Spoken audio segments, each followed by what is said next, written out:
and welcome back to my channel and to another episode of Get Pregnant With Me. And today we're going to be talking about supplementation. But before we even get into talking about the supplements that I've been taking, just a little disclaimer, I am by no means telling you that you need to go and take these supplements or that they're going to help you get pregnant. These are some of the supplements that are specific to me and my conditions, because I've got PCOS and endometriosis, and I've also suffered a miscarriage. So obviously before going and purchasing any of these supplements or taking them, please make sure you do your own research, or that you can you hear that?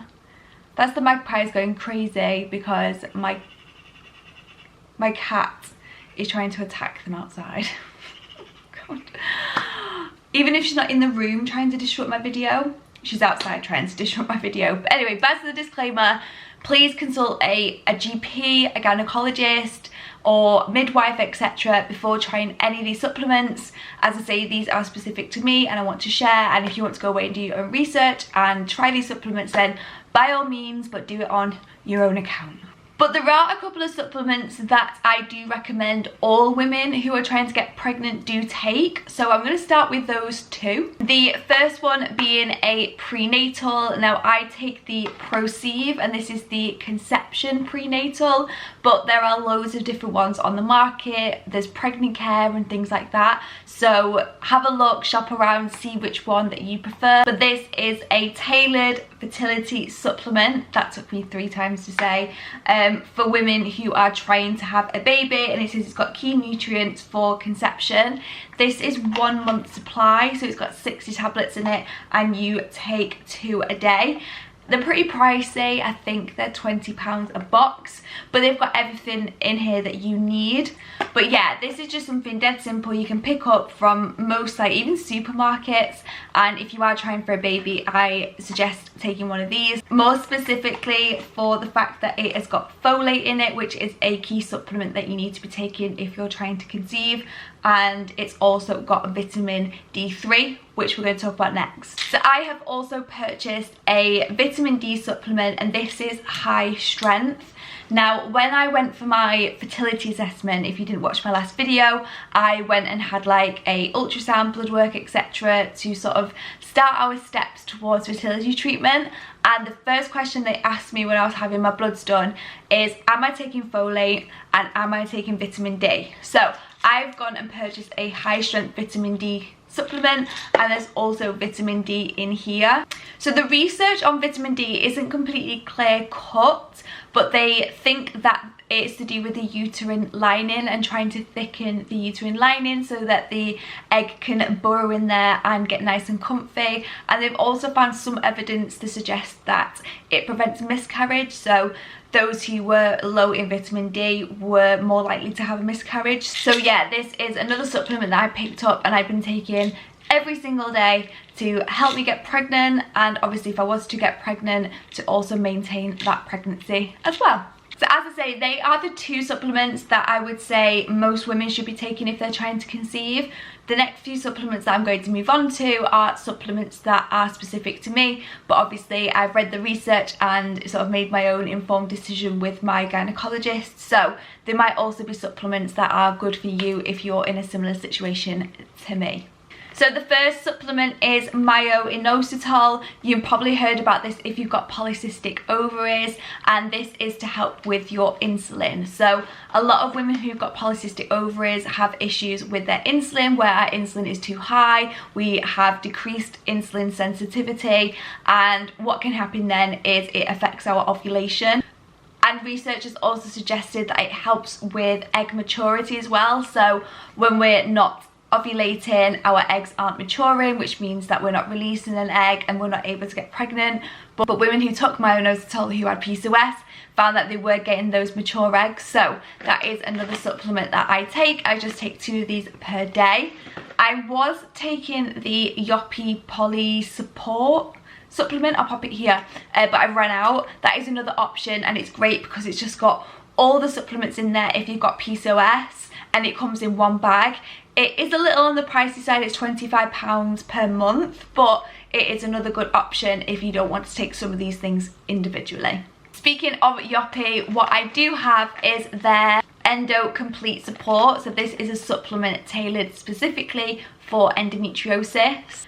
And again, it's got things like vitamin D, vitamin E, B6, B12, turmeric, milk thistle, broccoli extract, all things that are going to help in terms of that inflammation that comes with endo. And again, it's just a really good all-round supplement in one bag. You just take 2 of the tablets to help with endometriosis, and I have really found that this has helped. So yeah, if you are struggling with endo or polycystic ovaries, check Yoppie out, and yeah, it might be a good option for you.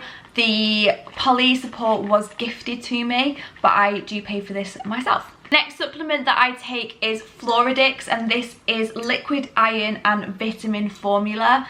So I had a laparoscopy in November where I obviously lost a lot of blood, and then I got pregnant shortly after and had a miscarriage where again I lost a lot of blood, and I never replenished that blood supply, and it left me quite low in iron. So I have been taking this now for about 8 weeks, something like that, and it's just dead easy. You take it twice a day, and I'm basically trying to build up my iron again, as well as get that blood supply to my uterus again, so it's nice and juicy, ready for a baby to implant. And the Floradix has just been a really easy option to do that. I did go and get my iron checked before I actually started supplementing with this, because high iron can also be sort of detrimental to trying to conceive. So if you suspect that you might be low in iron, then I would suggest going to your GP and asking for a blood test. And you can, again, you can get this in most places. I just picked this up in a health food store, but places like Boots, any pharmacy should also sell it. It does have things like B2, B6, B12, vitamin C, and it says that it helps with the reduction of tiredness and fatigue. I get the non-gluten one, so they do have a vegan non-gluten one, and yeah, it's just helped me to restore my iron without the side effects that come with some of the iron supplements, which is constipation, and I haven't found that with this, so it's a good option if you're in need of some iron.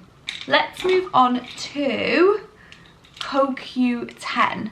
Now this is new to my supplement edition. It wasn't something that I was taking previously. If you've ever watched any of my old what supplements I take videos, and this is specifically for egg quality. So for women who are going for IVF, you might find that they suggest that you take CoQ10 in terms of improving your egg quality, and it's related to the cellular energy. Now I'm not going to try and go into describing what that is, but I do recommend reading the book It Starts With an Egg, which is where I got a lot of information in terms of how to improve egg quality, and this was one that came up. And I've also got friends who are going through IVF, and they said that this is something that they were asked to take.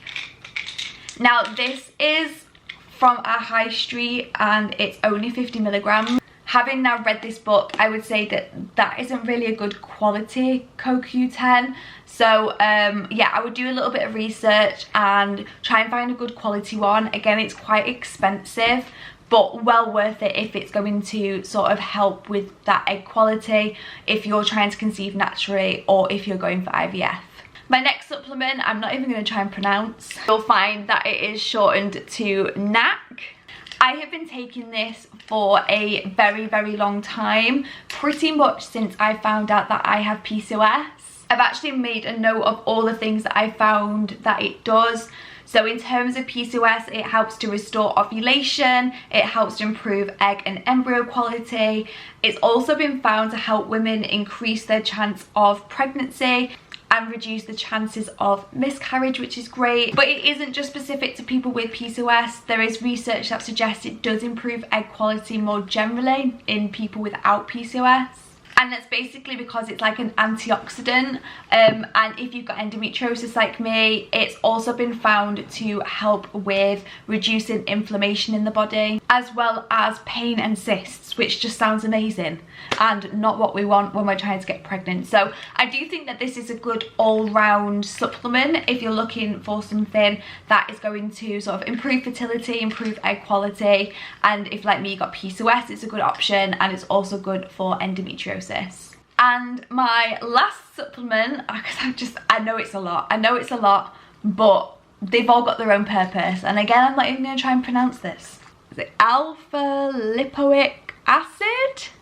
And again, this is another new addition to my supplement regime after reading that It Starts With an Egg book, and it wasn't even something that I'd heard of, but there is a lot of research to suggest that its antioxidant properties improve egg quality, which is exactly what you want when you're trying to have a baby. Again, with this supplement, there was a lot of research about PCOS, and specifically when this was paired with Myo-insitol. So there's 2 studies that were listed in the book. So one showed that Myo-insitol and the alpha for women with PCOS resulted in higher numbers of good quality embryos after IVF, which is amazing. And they've also found that taking those 2 supplements together helps with insulin sensitivity, which is also great if you've got PCOS.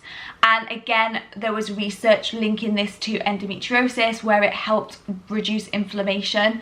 So it was just another one that seemed to like tick all the boxes. And the fact that there's good research that links it to the Myo-insitol as well, and taking those together, it just seemed like a good fit for me. So yeah, as I say, some of these supplements have been taken for a long time. Some of them are new additions. It takes like 3 months to grow a good quality egg. So I'm going to be taking these for a while, obviously before we know whether they're working or not and we get pregnant, fingers crossed.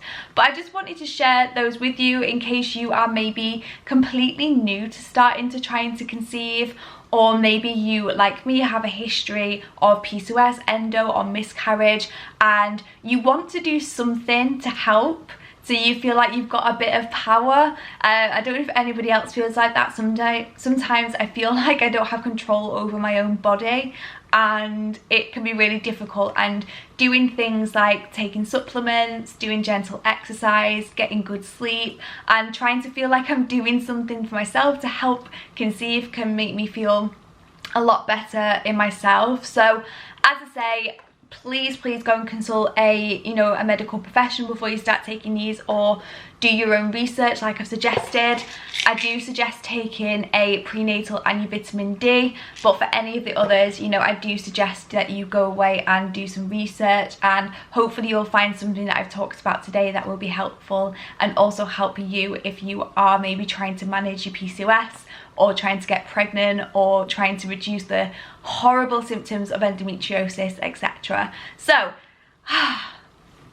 I've tried to do that as quickly and as succinctly as I can without rambling. But anyway, thank you so much for watching this video. In my next video, I am going to be talking about books that I have read, where I've sort of gotten my information from, on supplements, on lifestyle, etc. So I will feature this book in that video along with a few others.